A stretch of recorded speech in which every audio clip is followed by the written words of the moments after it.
Hello, Stitchers. Welcome to Stitch Please, the official podcast of Black Women Stitch, the sewing group where Black Lives Matter. I'm your host, LisaWoolfork. I'm a fourth-generation sewing enthusiast with more than 20 years of sewing experience. I am looking forward to today's conversation, so sit back, relax, and get ready to get your stitch together.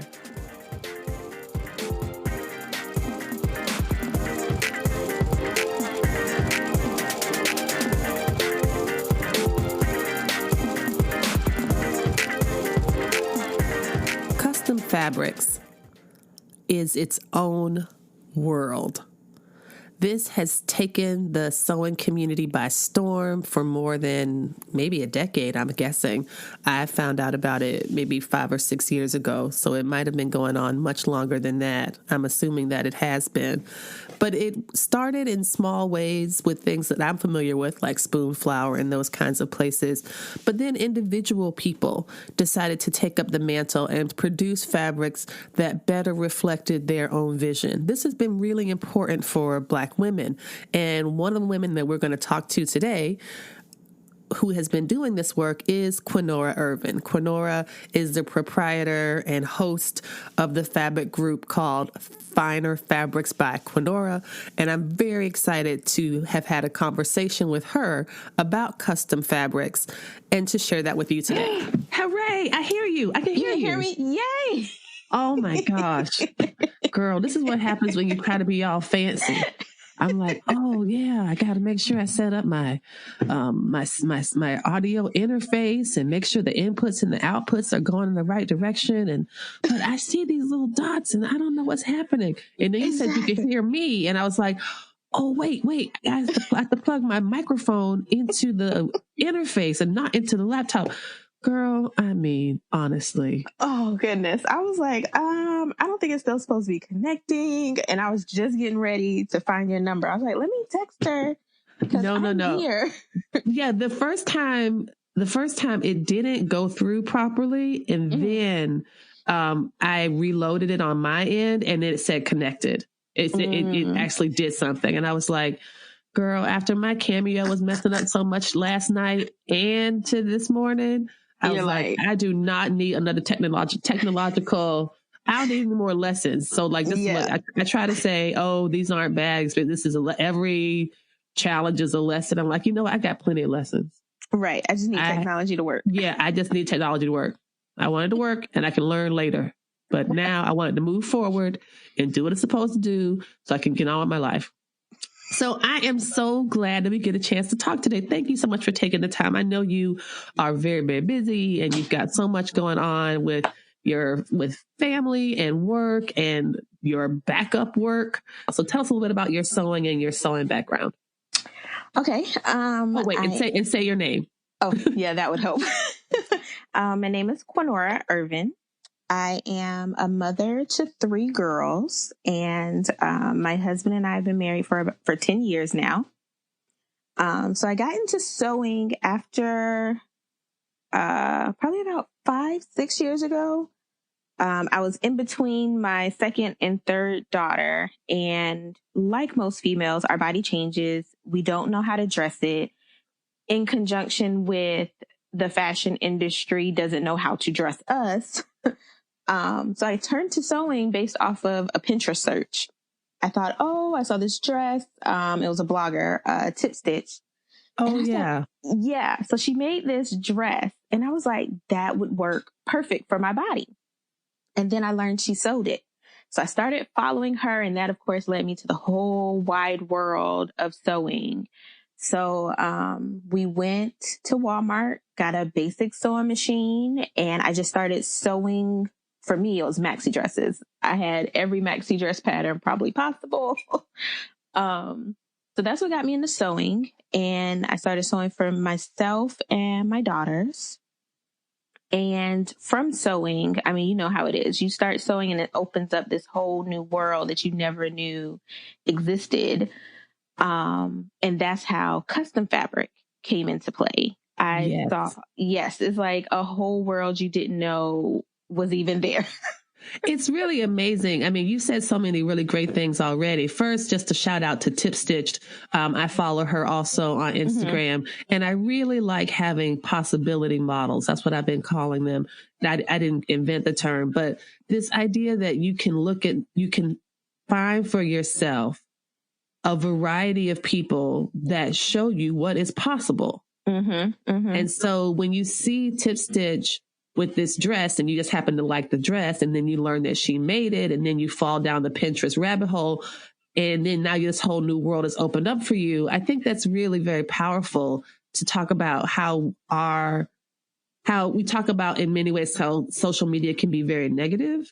And how it can make us feel, or make some people feel inadequate or feel less than. But there's also ways that it can be very powerful. And that is just one illustration of that. I try very hard to curate my feed, so it looks a certain way. My feed looks like the things I like. I'm not trying to like sell anything, but I try to be very careful about who I follow and who I don't. And I don't want to follow someone who's going to make me feel like I need to look this way versus looking that way. And when we try to think about like acceptance and radical self-love, I think that that's a really important part of it, is who you create. Who do you include as part of your context? And I think that she's a great example. And there's a lot of other really great examples of Black women sewists out there that I really admire and like to just see what they're doing. I'm like, oh, okay, that's cute. Or I like that's neat, but I wouldn't want that for myself, but I can see why it looks good for her, and it pushes us to do other things. And Pinterest, oh my gosh, Pinterest is such a time suck. I had to take it off my phone. I had to take it off my computer. I never go there because I click on Pinterest and the clock moves ahead an hour. Absolutely. I don't even look at anything, Quinora. I don't even look at anything. I'm just minding my own business. I might accidentally click on Pinterest because I'm looking for something else, and that's the top search result. And the next thing you know, it's Tuesday. Yes. And I'm like, how did that happen? Did I eat dinner? So I can't even look at it anymore. I stay away from it entirely. I just can't. I don't have that type of, I know myself, and I know that I get easily distracted, and I will spend all day on Pinterest thinking that I have done some actual work. And it's like, looking at stuff on Pinterest, Lisa, is not your job. You might be surprised to learn that your job is actually not checking Pinterest and making Pinterest boards. Right. Making Pinterest boards and trying to learn new crafts and just, yes. Oh, it's so much. So let's talk about the custom sewing, the custom fabric business, or the custom fabric industry and the rise of that. I feel like that has been such a great example of a combination of ingenuity and creativity and speaking certain truths to intervene in larger conversations, or the lack of conversations that we've been having in fabric and making more generally. So why don't you talk a little bit about custom fabric and how you got started in that? So for the custom fabric, I got started when I saw someone, their fabric round was geared towards NFL teams. And I was like, oh my gosh, I would love something like that. So I was very used to the Joann's, the Hancock type fabric stores. I miss Hancocks. I do miss Hancocks. Too. Rest in peace, Hancocks. Right. Force them out for Hancocks. And everyone who worked there that was so helpful and actually knew the world of sewing and I could go to for help. And they had good knit fabrics too. Yes. I miss them. Yeah. And I'm sorry. Proceed. Oh, no. This is a conversation. That's right. So I had ordered some. Well, I found out about who it was that was selling it. And then that kind of opened my world to custom fabric. I had just started getting into online retailers. So this was kind of like a big explosion for me. And so when I got into the custom world, another rabbit hole, I started looking at the things that were being offered. And nothing was representative of Black people. Like nothing. They would have fabric with mermaids on them. They would have various white people with different color hair, but no brown and Black people. They would have ballerinas, same thing, ninjas, that was geared fabric geared towards kids, but none of them would be anything that would represent my daughters or, other little Black boys. And it was like we kind of knew it, and it was almost like an accepted thing. Like we would ask for it and they would throw in one light-skinned, right, exactly. This person, he could be Italian with a tan, or he could be, a very light-skinned Black person that is not going to make anybody too uncomfortable. Right. Just enough to where it's like, oh, we're just going to satisfy you, but we don't want to piss off our loyal, white customers. Exactly. And what kind of was the last straw in a sense was it last year? We're in 2018. Well, when Black Panther came out. Oh, yes. Now, for every Disney Pixar movie that came out before Black Panther, there would be cajillions of custom fabric shops that would have fabric, representative of the movie. That's right. There's Toy Story stuff. There's all kinds of things that are out there that people have done in tribute or inspired by. They try to be very careful with words. Inspired by, because nobody wants to get sued. Exactly. Because I think Trolls had came out maybe a few months before. Yes. And, just other kid movies. But when Black Panther came out, I was excited. I was like, okay, everyone's going to be Black Panthered out. I'm going to have everyone in their outfits. We going to do it up. You were excited. I had already planned my outfits and the outfits from my kids and some stuff from my nephews that I sent to them in the mail so that they could wear it to the movie. We showed out for that movie. We showed out. Showed all the way out. Had whole movie theaters booked. Had it movie part. Like it was, and I loved it. I absolutely loved seeing how we all came together for this movie. Loved. It was just so amazing to see on social media because you saw how it reached so many different people. That's right. So leading up to the movie being released, we were literally waiting for these fabric groups to come out with fabric. And I believe there was one. And even that one, it was lackluster to put it nicely. It just wasn't there. And it really brought up this fact of these fabric hosts just don't care about us. They don't care to even try to represent us. And even in their attempt to try and put out a fabric, it was more of, oh, we just want their money. Yes. I'm giving you this. Here's a dark-skinned Italian. Now take that and shut up. Exactly.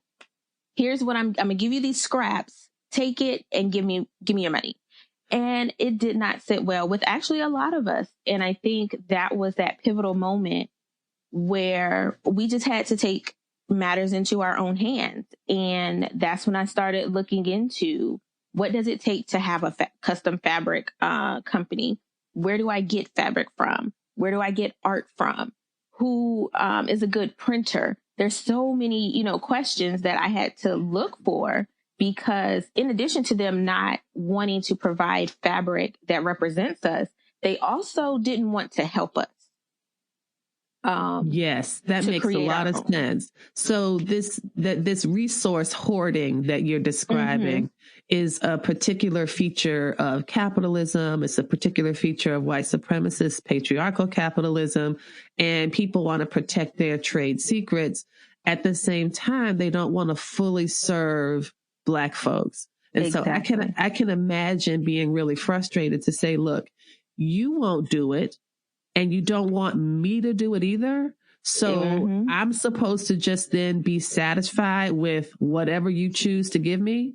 And it's interesting because a lot of these businesses are seen as WAHM, WAHM, work at home moms, right? And so they are very happy about their ability to be with their families, to sustain their families, and to make good income and to meet their own particular needs. And yet when it comes to our needs as Black women, they don't want to take the risk that white people won't buy it. I mean, this is a perennial issue. I went to visit New York City earlier this week, and I got to be in the audience for the very first episode of the Tamron Hall show. Ooh. And which was great. It was a lot of fun. She is very tiny. And she is. I'm not body shaming here. I am just describing. She has beautiful style, beautiful clothes, beautiful spirit. And she said straight up in the show, like, one of the reasons that I'm working on this show is that, and one of the challenges that I faced is that white women would not want to watch a Black woman on daytime television. And I was thinking, it's 2019. We are 400 years from the arrival of captive Africans in the U.S. and what all that meant for the legacy of racism in this country. And you mean to tell me that in 2019, this is something we have to worry about, you know, and we're supposed to be content with a dark-haired white girl as the illustration of quote unquote diversity, one of my least favorite words on earth. Yes. That's exactly it. And it's amazing to me because the minute we try to do something for us, they get upset that they're not included. And it just boggles my mind how they can be so upset. For instance, I had a fabric, it was called Girl Spa. And there wasn't a little white blonde girl on it. It wasn't. I purposely meant for there not to be. And I actually got, messages that it was unfair for me to exclude them from my fabric. And I'm like, how hypocritical of you. How appalling for you to even come to me with that. Because do you know how long we've been excluded? Purposefully, maliciously for thousands of years, and you're upset about this one fabric that I'm doing for me and my community? I think that this is what happens when you're so used to being centered, that we in America, white folks and whiteness are used to being the default position, that it's so naturalized that everything is for, by, and about white folks, that to name something as not for white folks seems like an affront. Yes. And so I think there's a beautiful quote. I'm probably going to botch it. I can look it up later and put it in the show notes. And it says something like, when you're used to privilege, equity feels like injustice. Ooh. I don't know if you botched it up, but I felt it. But do you see what I'm saying? It's like, we have been so conditioned to see white kids I just walked down the $2.99 flannel aisle at Joann Fabrics and look at the people who are on those fabrics.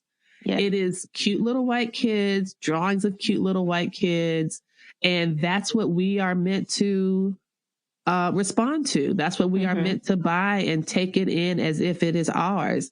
And some people, this happens not just in fabrics and sewing, but also people who do planner, like the planner world, with the planner stickers, and people coloring stickers brown and all of that, instead of saying, and this has been some really big change. I think Capital Chic Designs now has a deal with Michael. Yes.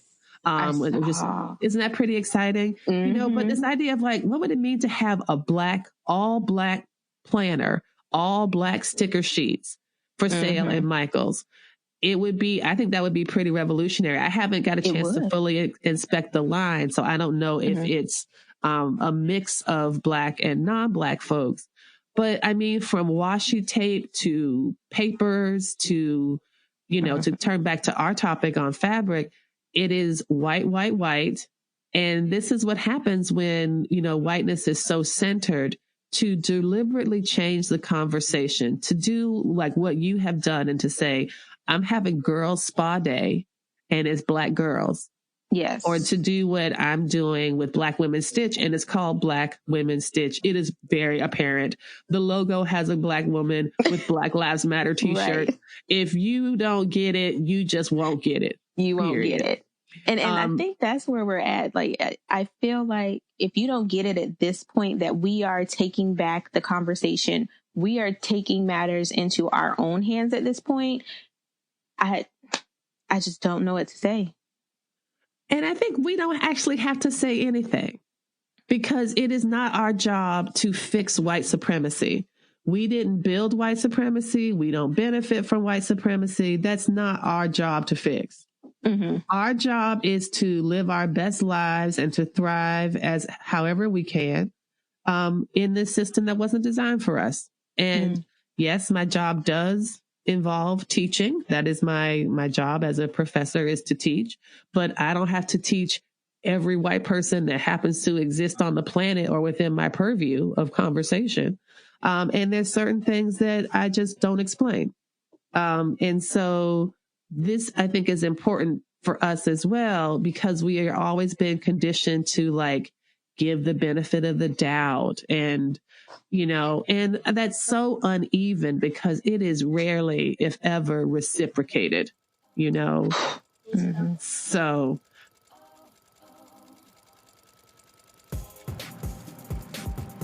Stitch Please, the Black Women Stitch podcast, talks a lot about sewing. But if you'd like to see some of what we're discussing, we invite you to follow us on the socials. On Facebook, you can find us at Stitch Please, and on Instagram, you can find us at Black Women Stitch. On Instagram, you'll find a lot of great pictures and compelling social commentary. In addition, you can participate in a weekly live Instagram chat at 3 p.m. on Thursdays at Eastern Standard Time.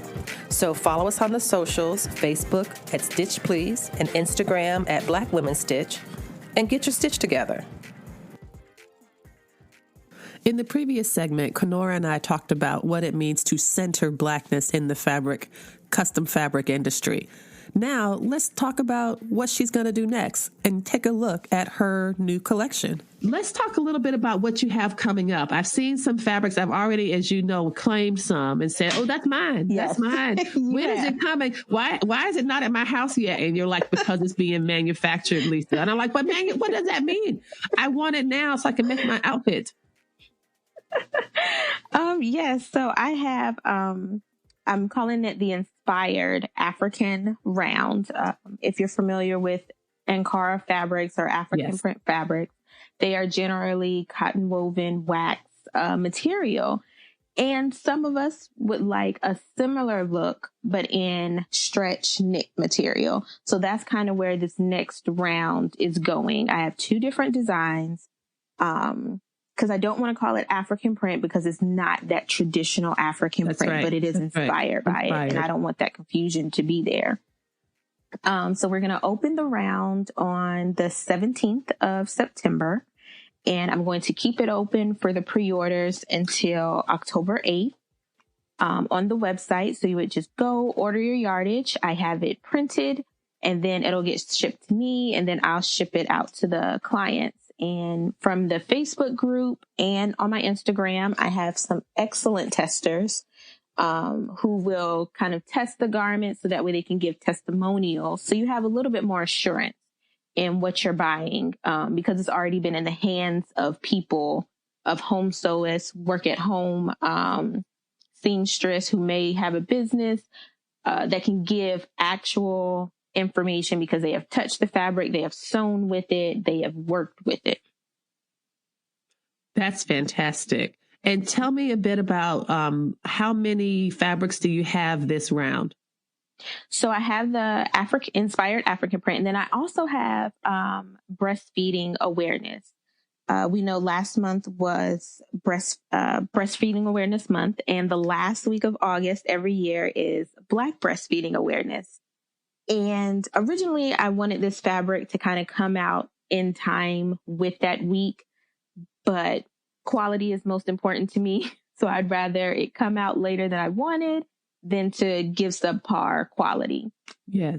So this fabric is geared towards that Black awareness of breastfeeding and in an attempt to normalize Black breastfeeding. When I was breastfeeding my last daughter, it's so amazing how not only in the world, but also in the Black community, how rare it is to find other Black breastfeeding mothers.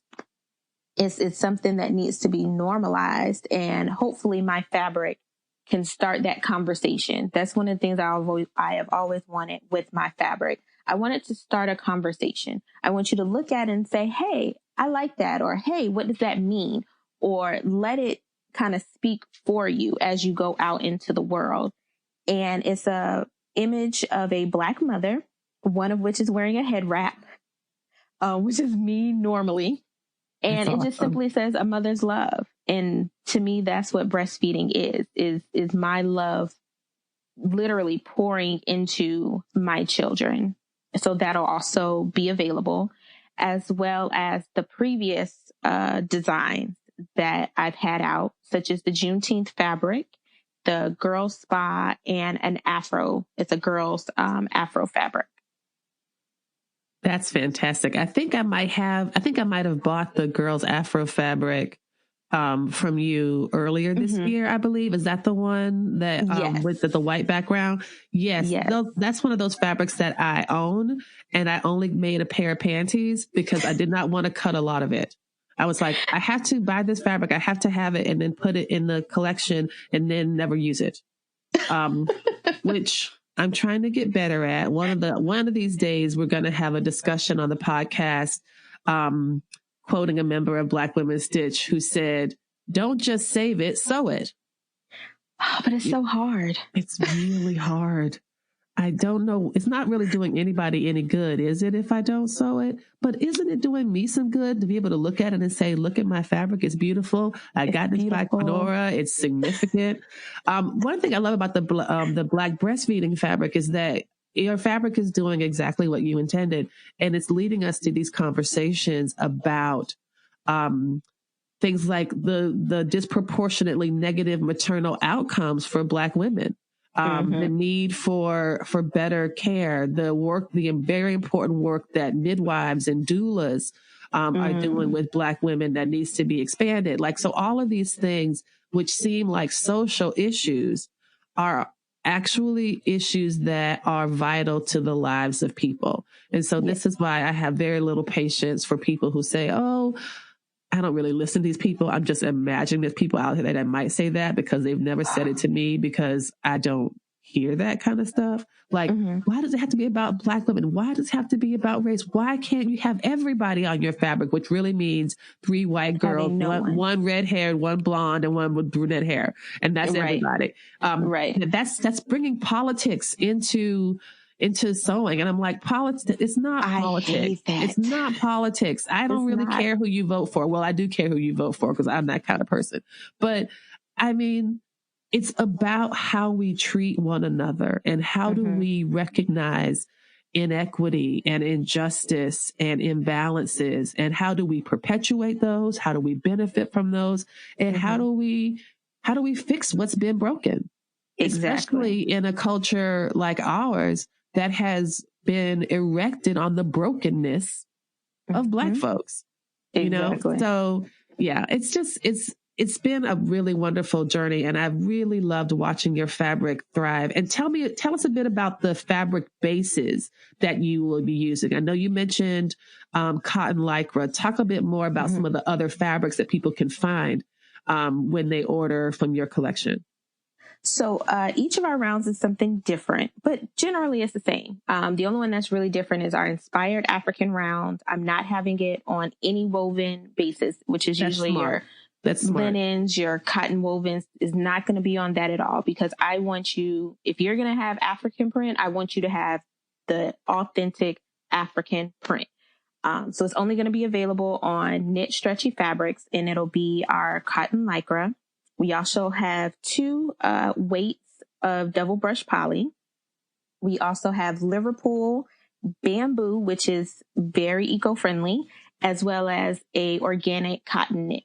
So those are our main 6 knit bases, which I love having that range Because for me, for instance, I can buy something in Liverpool, which is one of the things I might have. It's going to be a kind of a business casual skirt that's made in Liverpool out of the inspired African. Or you can take a completely different approach and use bamboo and make a cloth pad or a onesie for a baby. Right. So having the different bases, I think, really expands the possibilities. I totally agree. And I don't think I know anything about Liverpool. Is Liverpool more like a Ponte? I don't know what that is. Tell me. I love Liverpool. So Liverpool it can be, it's mostly made out of polyester. It's a blend of polyester and spandex. But what makes it special is it has the texture of a crepe. So that, that textured, bumpy, type of, texture to it. I don't know why I said texture twice, but it has that crepe texture, but it has the stretch capabilities of a knit, and it's thick like a Ponte. Oh, so, but it's not smooth like a Ponte. It's more. No, it's not. Okay. It has texture, which I love. It works really well for me. I use a lot of Liverpool for my workwear because it gives it just a little bit of oomph. You know, if you take a basic black dress. Yes. That's black Ponte, but then if you do black Liverpool wear, it just adds an additional dimension to it. Okay. Okay. Love and it. It's not super, super stretchy, you're saying. So it's not like almost like that elastic weight that elastic fabric that has that like stretches like almost to like maybe 200% of itself or 100% of itself. This stretches maybe closer to what, 20 or 30% maybe? Yes. So it has just enough stretch. Yes. It gives you a little bit of ease in a pencil skirt for a shape like mine, like a little bit of ease. Yeah. Yes. Great. And it still has that great recovery. So that way, when it stretches, you know, to fit all of our lovely curves, you don't have to worry about it warping. It bounces back. Oh, that's fantastic. That sounds really amazing. And you will have the double brush poly. That's what I really like. I love that for leggings. I find it so just to rub your hands. It's just like, it's kind of like minky, but not as horrible, you know? Yes. Like, and you can just sit there and just catch your legs. I know. I'm like, this is very relaxing. I'm having anxiety, but I have these really nice leggings on. So I think, you know, all will be right with the world eventually. But yeah, that's fantastic. Well, we're almost at the end of our time. Let me see. Do you have anything else you want to add? Anything you wanted to say that I could, that you want to tell people about? I will make sure to include a link to your website in the show notes as a good introduction to the custom fabric world. I think, this has been good. Other thoughts you might want to add? I can't think of any. That's okay. I'll edit it out. But I'm not good at editing. So all this will probably end up on the podcast. I mean, it'll probably end up on the podcast. People need to know that I am not a professional podcaster. I am someone who loves to sew and loves to talk about and center Black women, girls, and femmes in sewing. And that is what I do. And what I don't do, apparently, is incredibly high quality editing. But, I think once you're on podcast number 75, you're going to look back and say, look how far I've come. I mean, there we go. With everything that we do, because nowadays I feel like Black women, we're on the rise of, we're not waiting for someone else to give us an opportunity. We're going to make our opportunity. We're going to do it ourselves. And yes, the first week, first year, first episode, it may be a struggle, but please understand, we're going to get there. Yeah, eventually, by hook or by crook, we will get there. We're definitely get there. Well, thank you again so much. I'm talking here with Quinora Irvin, and the name of your business, Quinora, tell us about it. Is it Finer Fabrics by Quinora? It is Finer Fabrics by Quinora. Yeah, I'm very excited. I'm excited to, actually I got to go put my order in for my fabric now. I'm talking about getting it, and then I'll be so mad when the time rolls around and LisaWoolfork doesn't have a mailbox with some fabric in it. This is exactly the time. I do this all the time. I do too. I'm like, I really wanted that. I totally forgot to order it. I've actually put stuff in my Amazon cart with the thought of coming back to it. And then 2 days later, I'm ready to call Amazon. It's like, where's my stuff? And it's like, oh, wait, I never clicked buy. So, yeah, I'm going to need to work on that. So, yeah, no, really, I would get very upset. Like, I ordered this box of coffee 2 days ago, and it's like, you ain't ordered nothing. Right. Amazon looking at you like, I'm going to you to try again. Exactly. I see something in your cart. Usually, in order for this to work, we have to click buy. I'm like, oh, okay, my bad. So sorry. All right. It's all good. We all are like that. We all have our moments. Yes. All right. Well, thank you again so much. Thank you. Yes. And thank you for spending the time with us today. And I will talk with you soon. All right, Lisa. Okay. Bye. Okay. I'm so grateful that Kenora took the time to talk with us about custom fabric printing and design. This is a wonderful way to kick off Blacktober, which will continue throughout the month of October. Please check out her website and check the show notes for more details. Thank you for joining us for today's episode of Stitch Please, the Black Women Stitch podcast. Let's continue the conversation. Come find us on the socials. We're at Black Women Stitch on Instagram, where we have a very active page, and you can also find us on Stitch Please on Facebook. We also would love to hear from you, so feel free to email us at blackwomenstitch@gmail.com. There are 3 big ways you can support this project, and one of them you're doing already.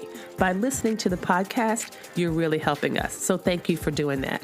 In addition, if you rate, review, subscribe, and share the podcast with other folks, that helps the podcast to grow, and it also gives the algorithm that manage podcasts information that will also help our podcast thrive.